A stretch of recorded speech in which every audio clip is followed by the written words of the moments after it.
नमस्कार, news India देख रहे हैं आप और आपके साथ मैं हूं सुरभि तिवारी। और सबसे पहले एक बड़ी खबर आपको बता दें कि फरीदाबाद से गिरफ्तार डॉक्टर शाहीन को लेकर के बड़ी खबर है। जैश ने शाहीन को महिला विंग का जिम्मा सौंपा था। जैश ने शाहीन को महिला विंग भर्ती का जिम्मा सौंपा था। मसूद की बहन सादिया पाक महिला विंग की हेड है, जिसने ये जिम्मेदारी शाहीन को दी। तो फिलहाल ये जानकारी आपको दे रहे हैं कि दरअसल मसूद की बहन शादिया पाक महिला विंग की हेड है, जिसकी ओर से जिम्मेदारी जैश की ओर से जिम्मेदारी शाहीन को सौंपी गई थी। और ये कहा गया था। मनोज सूर्यवंशी फरीदाबाद से इस वक्त हमारे साथ जुड़ चुके हैं। आप मनोज, जानकारी चाहेंगे आपसे कि जैसे ही शाहीन को गिरफ्तार किया गया, इस मामले में कई बड़े खुलासे हो रहे हैं। जैश से भी कुछ कनेक्शन सामने आ चुके हैं। कब से जैश के संपर्क में थी ये शाहीन, इसको लेकर के क्या कुछ अब तक पता चला है? बता दें, जो शाहीन फरीदाबाद से गिरफ्तार की है वो जैश से संपर्क में इसमें कहीं ना कहीं डॉक्टर से वही जब से महिला डॉक्टर ने को गिरफ्तार किया है, उसके बाद लगातार पुलिस खुलासा लगातार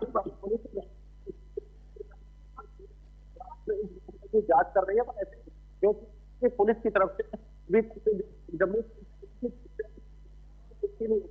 कि आखिर क्या कौन कौन लोग शामिल है, लगातार पुलिस है जांच कर रही है। इनके जो सदस्य हैं की जाएगी कि आखिर इनके मनोज, आपके ऑडियो में कुछ टेक्निकल ग्लिच है, मैं आपके पास लौटूंगी। फिलहाल ये जानकारी अपने दर्शकों को दे दें कि फिलहाल गिरफ्तारी शाहीन की कर ली गई है और साथ ही इस मामले को लेकर के कई बड़े खुलासे भी हो रहे हैं। इस मामले में अब जैश कनेक्शन भी सामने आ चुका है। बताया जा रहा है कि ये वही महिला है जिसके जैश के कुछ कमांडरों के साथ में भी बातचीत थी, उसके संपर्क थे और लगातार जो जैश मोहम्मद के सरगना के तौर पर मसूद अजहर काम करता है। ऐसे में मसूद अजहर की जो बहन है सादिया को महिला विंग का हेड बताया जाता है और उसी सादिया से संपर्क में शाहीन भी थी। यानी कि सादिया के कहने पर शाहीन को यह जिम्मा सौंपा गया था, महिला विंग की कमान दी गई थी ताकि वो भारत में किस तरीके से इस आतंक को और ज्यादा फैला सके। देखिए, कल शाम 6:52 पर दिल्ली में लाल किले के पास एक कार में धमाका हुआ, जिसमें 12 लोगों की मौत हो गई, करीब 60 लोग घायल हो गए। और इस धमाके के बाद से पुलिस और जांच एजेंसियों ने जांच पड़ताल शुरू की है, जिसमें कि कई बड़े खुलासे हुए। खुलासा हुआ इस धमाके की साजिश का। पुलवामा के रहने वाला डॉक्टर मोहम्मद उमर ने इस साजिश को रची थी और जिस कार में यह धमाका हुआ उसमें उमर बैठा हुआ भी देखा गया था, जिसने खुद को उड़ा भी लिया। अब तक की जांच में यह सामने आया है कि दिल्ली लाल किला ब्लास्ट के तार फरीदाबाद आतंकी मॉड्यूल से जुड़े हुए थे। आपको बता दें कि 2 दिन पहले ही जम्मू कश्मीर पुलिस ने फरीदाबाद से 7 लोगों को गिरफ्तार किया था, जिनके पास से 2900 किलो विस्फोटक बरामद किया गया था। खबर यह भी है कि पुलिस के इसी एक्शन के बाद दिल्ली धमाके का आरोपी उमर मौके से भागने में कामयाब रहा था। वो फरीदाबाद से विस्फोटक से भरे लगभग बताया जा रहा है कि कई ऐसे सामग्री उसके साथ में थे जो कि विस्फोटक से जुड़ी हुई सामग्री थी और यह i20 कार में अपने साथ लेकर के वो दिल्ली की ओर चल पड़ा था। हालांकि करीब 3 घंटे तक दिल्ली में कार पार्क करके वो बैठा रहा और शाम को कार लेकर के अचानक से निकला और फिर लाल किले के पास विस्फोट कर दिया। लेकिन अब सवाल यह है कि इस धमाके के पीछे कौन है, कौन साजिश का सूत्रधार है, कहां तक साजिश के तार जुड़े हुए हैं और कौन देश में आतंक का नेटवर्क खड़ा करना चाहता है। एक रिपोर्ट के जरिए आपको दिखाते हैं।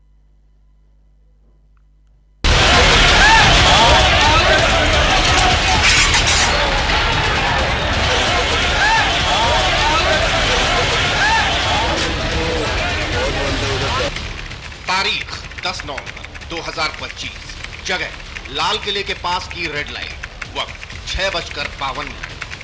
यह वही वक्त था जब देश की राजधानी में एक धमाका हुआ और तेज धमाके से दिल्ली दहल गई। धमाका एक कार में हुआ और कुछ ही पल में बाजार की रौनक चीख पुकार में बदल गई। हवा में बारूद की गंध घुल गई, सड़कें खून से लाल हो गई। लाल किले के उसी घटनास्थल पर मौजूद है जहां देर शाम ब्लास्ट हुआ है कार का। हमारे पीछे ये वही स्थान है जहां पर कार ब्लास्ट हुआ है। i20 कार पूरी तरह ब्लास्ट हुई और ब्लास्ट इतना भयंकर हुआ कि कार के परकच्चे उड़ गए, साथ के साथ जो भी राहगीर चल रहे थे उनके भी शरीर के टुकड़े हो गए हैं। यानी कि इस पूरे घटनास्थल के सामने ही जैन मंदिर है। करीब 3 मंजिल ऊपर तक जाकर के मानवीय अवशेष पड़े हुए हैं और फिलहाल एफएसएल की टीम, एनआईए की team, crime branch, ATS, STF तमाम यहाँ मौजूद हैं और यहाँ पर सेना बल भी लगाया हुआ है। बस मकसद ये है किसी भी हाल में इस पूरी घटना का खुलासा हो। धमाके के बाद पुलिस, एनआईए, एनएसजी की टीम फौरन मौके पर पहुंची। जांच पड़ताल शुरू हुई जिसमें कई चौंकाने वाले खुलासे हुए। अब तक की जांच पड़ताल में पता चला है ये आत्मघाती हमला था। जिस कार में धमाका हुआ उसे पुलवामा का रहने वाला डॉक्टर मोहम्मद उमर नबी चला रहा था। पुलिस सूत्रों के मुताबिक उमर ने विस्फोटकों के साथ खुद को उड़ा लिया। शुरुआती जांच में पता चला कि विस्फोट में अमोनियम नाइट्रेट फ्यूल और डेटोनेटर का इस्तेमाल किया गया। गाड़ी पूरी विस्फोट में खत्म हुई है। हाँ। और उसके अंदर अभी और जो भी उसके साथ लिंक्ड फैक्ट्स आएंगे, अभी वही मैं कह रहा हूँ, it is too premature to comment upon anything. गाड़ी के अंदर ड्राइवर की बॉडी मिली है? बॉडी अभी तो देखो, अभी तो चल रहा है, अभी एफएसएल की टीम है, वो लोग उठा रहे हैं उसको और उसके अंदर कुछ बॉडी पार्ट्स भी हैं, तो let us see how it connects. धमाके वाली कार से मिले लाश के चीथड़ों के डीएनए टेस्ट के लिए पुलिस ने पुलवामा से मोहम्मद उमर नबी की मां और उसके 2 भाइयों को हिरासत में ले लिया। लेकिन इस दौरान कई जगहों पर छापेमारी और जांच पड़ताल में पता चला है कि धमाके के वक्त आतंकी उमर मोहम्मद कार में अकेला था। उसने अपने 2 अन्य साथियों के साथ हमले की योजना बनाई। सूत्रों के मुताबिक जब फरीदाबाद टेरर मॉड्यूल में ताबड़तोड़ गिरफ्तारियां की जाने लगी तो उसे पकड़े जाने का डर सताने लगा। इसी हड़बड़ी में वो कार में विस्फोटक लेकर निकला। बदरपुर बॉर्डर से दिल्ली में उमर दाखिल हुआ। इसके बाद सुनहरी मस्जिद के पास की पार्किंग में 3 घंटे तक कार में ही बैठा रहा। इसके बाद शाम को लाल किला मेट्रो स्टेशन के गेट नंबर 1 के सामने ब्लास्ट कर दिया। दिल्ली पुलिस स्पेशल सेल के सूत्रों के अनुसार अब तक की जांच में इस बात के संकेत मिल रहे हैं कि लाल किले के पास हुए कार ब्लास्ट के तार फरीदाबाद टेरर मॉड्यूल से जुड़े हैं। इस मॉड्यूल का भंडाफोड़ हाल ही में जम्मू कश्मीर पुलिस ने किया था, जहां से बड़ी मात्रा में विस्फोटक बरामद हुआ था। कि जो आरडीएक्स नुमा बॉम्ब ब्लास्ट करने वाली सामग्री बरामद की गई फरीदाबाद से, वो 2900 किलो है। 2900 किलो अपने आप में बड़ी सामग्री होती है विस्फोटक। अगर वो विस्फोटक फरीदाबाद से बरामद हुआ है तो अंदाज़ा लगाया जा सकता है कि इसके पीछे की मंशा क्या रही होगी। हालांकि तमाम एंगलों पर जांच चली है। माना जा रहा है कि बारीकी से एफएसएल जांच कर रही है। एनआईए रात से ही मौजूद है और पूरे इलाके को जो बैरिकेडिंग किया हुआ है, अंदर किसी को जाने की अनुमति नहीं है, वो इसीलिए है कि पूरी जिस जो घटना का बारीकी से निरीक्षण हो सके। जांच एजेंसियां हर सबूत इकट्ठा कर रही हैं। हर एक एंगल से दिल्ली धमाके की जांच कर रही हैं। धमाके के पीछे मकसद क्या था, इसका पता लगा रही है। लेकिन इस बीच जिस I-20 कार से विस्फोट हुआ, इसे लेकर एक बड़ा खुलासा हुआ है। जांच एजेंसियों की पड़ताल में सामने आया, धमाके वाली I-20 कार मोहम्मद सलमान के नाम पर रजिस्टर्ड थी। सलमान ने इस कार को नदीम को बेच दिया था। नदीम ने इस कार को फरीदाबाद के एक शख्स को बेचा था। इसके बाद पुलवामा के रहने वाले तारिक ने कार को खरीदा और तारिक से मोहम्मद उमर तक I-20 कार पहुंची।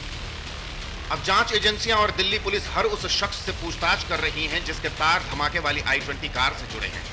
हर उस शख्स का कुंडली खंगाल रही है जिनसे मोहम्मद उमर के संबंध थे। लेकिन सवाल है कि इस धमाके का मास्टरमाइंड कौन है, किसने दिल्ली को दहलाने की साजिश रची और इस धमाके के पीछे मकसद क्या है। Bureau report, news India.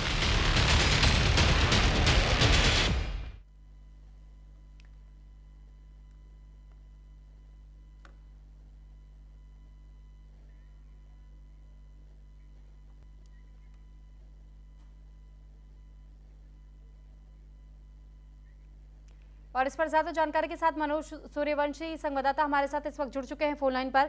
Manoj, जानकारी चाहेंगे आपसे कि इस धमाके में कई कनेक्शन अब तक पाकिस्तान से जुड़े हुए सामने आ रहे हैं, लेकिन खासतौर पर जब शाहीन को गिरफ्तार किया गया, ऐसे में क्या जहां शाहीन रह रही थी वहां आसपास के लोगों से बातचीत करने की कोशिश की गई, वहां से क्या कुछ पता चला है, इस बारे में बताइएगा।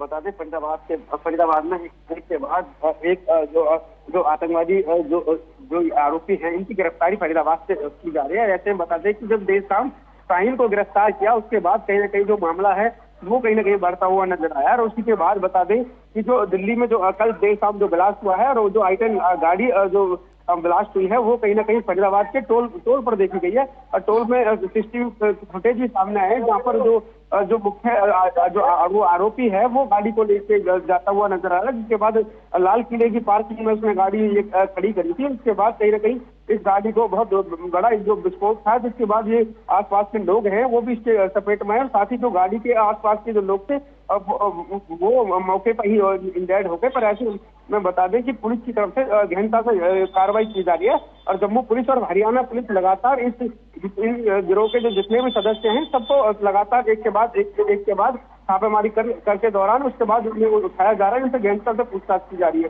पर बता दें कि जिस तरह से जो शाहीन पकड़ी गई है उसके बाद कहीं ना कहीं इसका जो तार है वो कहीं ना कहीं पाकिस्तान से मिलता हुआ नजर आ रहा है। हालांकि पुलिस सभी मामले की जांच कर रही है, और जो अरफला जो यूनिवर्सिटी थी वहां पर भी पुलिस इनकी जांच कर रही है, और वहां से भी पुलिस ने कुछ लोगों को हिरासत में लिया है। उनसे भी पुलिस जनता से बातचीत करेगी कि आखिर उनके साथ साथ और कौन लोग सम्मिलित थे, और इतनी भारी मात्रा में जो ज्वलनशील पदार्थ इनके पास से बरामद हुए हैं, कुछ वेपन इनके पास से बरामद हुए हैं, उनकी भी छानबीन की जा रही है कि इतनी मात्रा में जो इनके पास हथियार थे और जो ज्वलनशील पदार्थ थे वो कहाँ से मिले थी।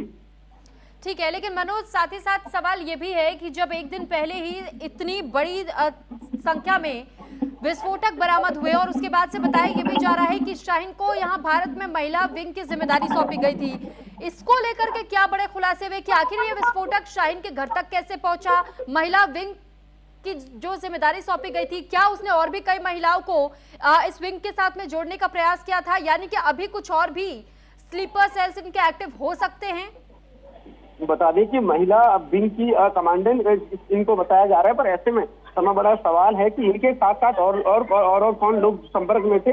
उन लोगों पे भी जो हरियाणा पुलिस और जम्मू पुलिस है वो गहनता से जांच कर रही है, और जो भी इसमें आरोपी पाया जाएगा उस पर सख्ती से पुलिस कार्रवाई करेगी, क्योंकि लगातार जो जम्मू की जो पुलिस है और हरियाणा पुलिस की जो क्राइम ब्रांच की टीमें हैं वो लगातार इस पूरे मामले में लगी हुई है, और जहाँ जैसे सूत्र पुलिस को प्राप्त हो रहा है उन ठिकानों पर पुलिस की कार्रवाई लगातार जारी है। और ऐसे में जो भी आरोपी इस पूरे प्रकरण में शामिल रहेगा उस पर पुलिस कार्रवाई करेगी। और ऐसे ही लगातार सेक्टर 56 की अगर बात कर ली जाए तो सेक्टर 56 में भी पुलिस को इनपुट मिला था कि भारी मात्रा में विस्फोटक पदार्थ है।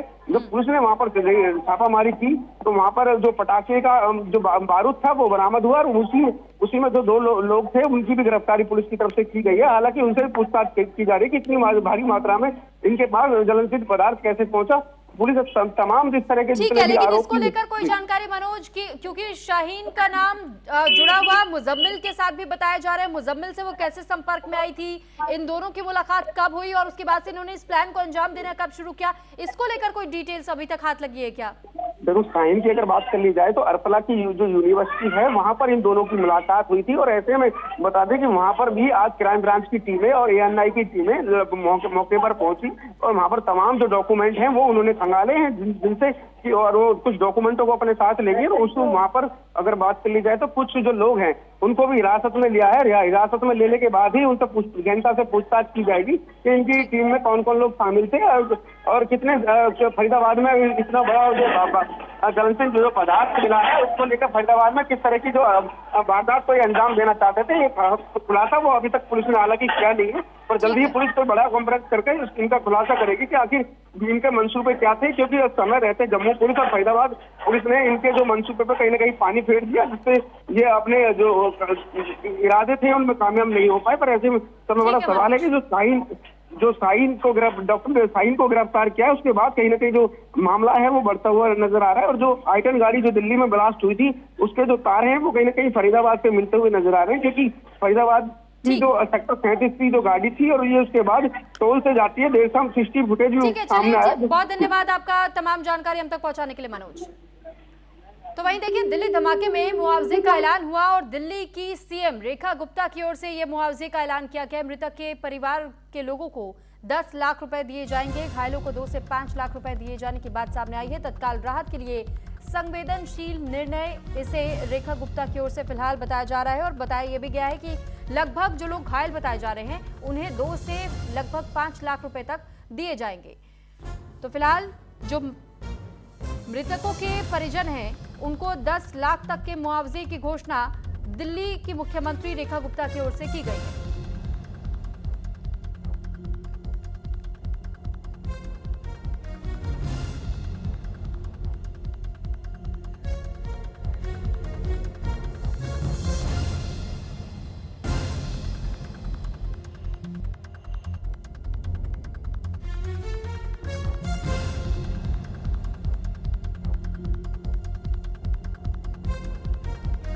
फिलहाल देखिए, दिल्ली की मुख्यमंत्री रेखा गुप्ता की ओर से बीते कल जब वो एलएनजेपी अस्पताल भी पहुंची थी, वहां उन्होंने घायलों से भी मुलाकात की थी, हालचाल सभी घायलों का जाना था, साथ ही साथ लगातार वो भी अपडेट ले रही थी। और इस बीच ये बड़ी खबर सामने आई कि मृतक के परिवार के लोगों को 10 लाख रुपए दिए जाने की घोषणा की गई है। और इसी से जुड़ी एक रिपोर्ट लाल किले से कनिका कटियार ने तैयार की है, हम आपको वो रिपोर्ट दिखाते हैं। बीती रात दिल्ली में एक हादसा हुआ जिसने पूरे दिल्लीवासी को और देशवासियों को हैरान कर दिया है। दरअसल बीती रात दिल्ली में 6:56 पर एक बड़ा ब्लास्ट हुआ, जिसके बाद जो है अब दिल्लीवासी और देशवासियों के मन में एक सवाल जो है वो जरूर खड़ा हो गया है कि आखिरकार इस तरह की परिस्थिति एक लंबे समय के बाद दिल्ली में क्यों देखने को मिली। इस वक्त मेरी मौजूदगी उसी जगह पे है जहाँ पे कल देर शाम जो है ब्लास्ट हुआ। इस वक्त आप लाल किले की वो तस्वीर देख सकते हैं जहाँ पर जो है ब्लास्ट हुआ था कल दिल्ली में 6:56 पर इसी जगह पे, जहाँ पे आपको वो कॉटन का जो व्हाइट कलर का टेंट दिख रहा है उसको आप समझ सकते हैं, वो वही लोकेशन है जहाँ पर दिल्ली में कल शाम को ब्लास्ट हुआ था। जिसके बाद जो है तमाम सुरक्षा एजेंसियां जो हैं अब अलग अलग जांच में इस कड़ी को पता करने में लगी हुई हैं कि आखिरकार देश की राजधानी दिल्ली में इस तरह की जो घटना है वो किस तरह से हुई। क्योंकि कल 6:56 पे जिस तरह का दिल्ली में ब्लास्ट हुआ उसके बाद उस लोकेशन को जो है कॉटन ऑफ कर दिया गया है।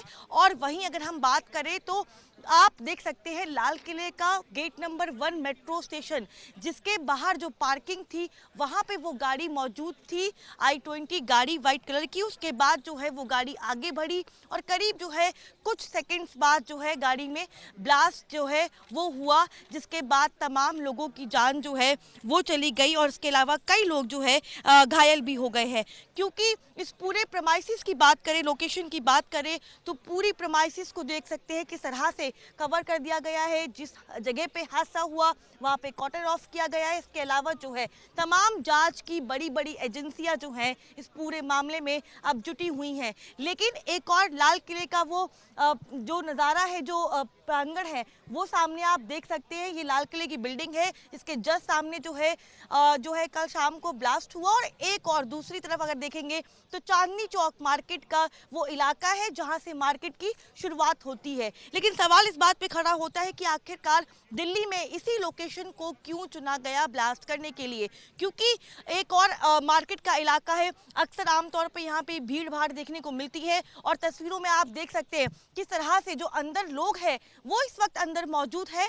फिलहाल तमाम जो गेट्स हैं वो ब्लॉक कर दिए गए हैं, किसी को आने जाने की परमिशन नहीं है क्योंकि पूरा मामला जो है वो अभी जांच एजेंसियों के अधीन है। इसके अलावा फॉरेंसिक की टीम जो है वो लगातार स्पॉट पे पहुंची हुई है। आपको विजुअल के माध्यम से हम दिखा रहे हैं कि किस तरह से फॉरेंसिक की टीम जो है वो इस वक्त मौके पे मौजूद है। कल रात की बात करें तो कल रात को ही फॉरेंसिक की टीम जो है यहाँ पे पहुंच गई थी, लेकिन तमाम अलग अलग लेवल पे अलग अलग चीज़ों के साथ जो है फॉरेंसिक की टीम जो है जांच में जुटी हुई है। केवल दिल्ली में नहीं, दिल्ली के आसपास के राज्यों में भी लगातार जो है इस पूरे मामले को लेकर छानबीन जारी है। कई जगहों पे कई लोगों की गिरफ्तारियां भी कर ली गई हैं, लेकिन आसपास के बॉर्डर्स जो है वो भी सील कर दिए गए हैं और लगातार वहां पर भी इन्वेस्टिगेशन जो है वो जांच एजेंसियों द्वारा जो है इस पूरे मामले को लेकर जारी है। लेकिन बिल्कुल सबसे बड़ी बात यही है कि दिल्ली में एक लंबे समय के बाद इस तरह की दुर्घटना, इस तरह का बड़ा हादसा जो है वो देखने को मिला है और अब इस पूरे मामले को लेकर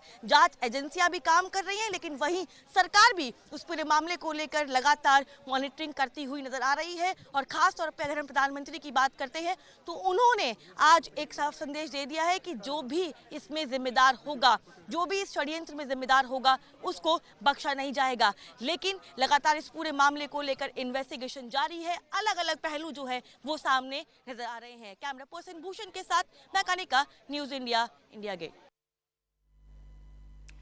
तो वहीं दिल्ली ब्लास्ट को लेकर के एक और आतंकी साजिश कैसे रची गई है, इससे जुड़ी एक रिपोर्ट आपको दिखा देते हैं।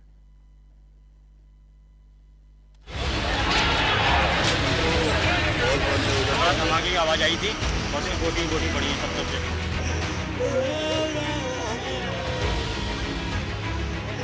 ब्लास्ट इतना जबरदस्त था कि मंदिर के झूमर तक सारे हिल गए।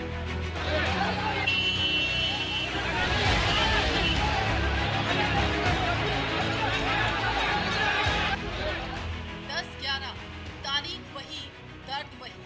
आज से 14